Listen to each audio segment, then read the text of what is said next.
I'm back with another relaxing baking video, and this time I'm making red wine chocolate cake.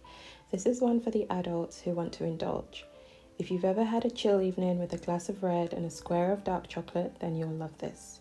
All the ingredients are listed below if you want to bake along with me.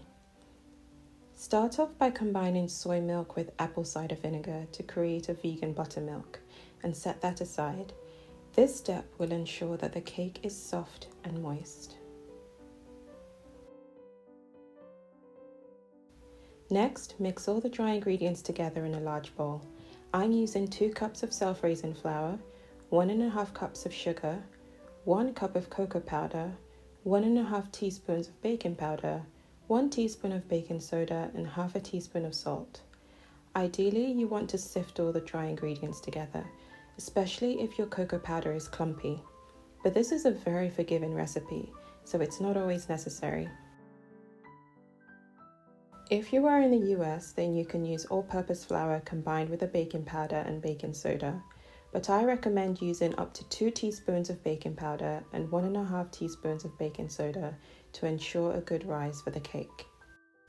Mix all the dry ingredients together, then set it aside while you mix the other wet ingredients.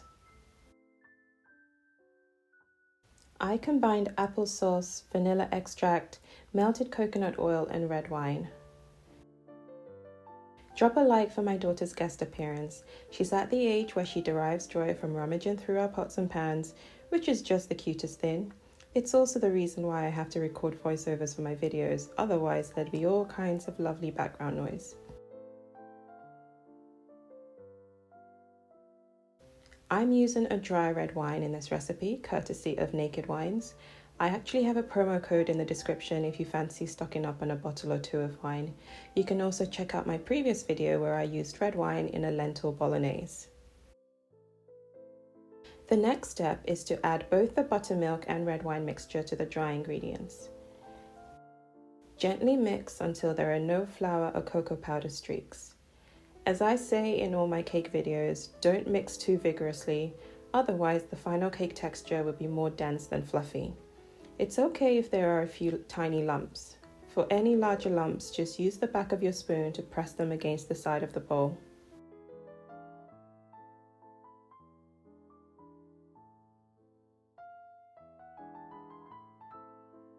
Divide the batter evenly between 2 20cm baking tins that have been lined with baking paper.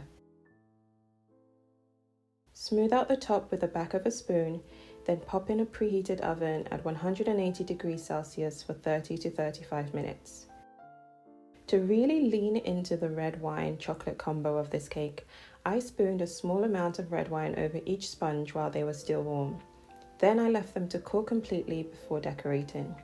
I've never been a huge fan of too much frosting on cake, so I made a simple dark chocolate ganache combining equal parts dark chocolate with warm vegan cream and mixing until the chocolate melted and I was left with a spreadable frosting. This can be made in advance, and if the ganache thickens too much, you can always gently heat it in the microwave at 5-second intervals until you regain the spreadable consistency. With the small amount I had, I spread the ganache between the layers of cake and over the top. If you're making this for a special occasion, then definitely go to town with decorations such as fresh fruit, chocolate shavings, or intricate piping work. But this was just for us, so I kept it simple and classic. I actually have a video for a chocolate buttercream recipe, and I will leave a link somewhere on the screen for you if you want to check that out.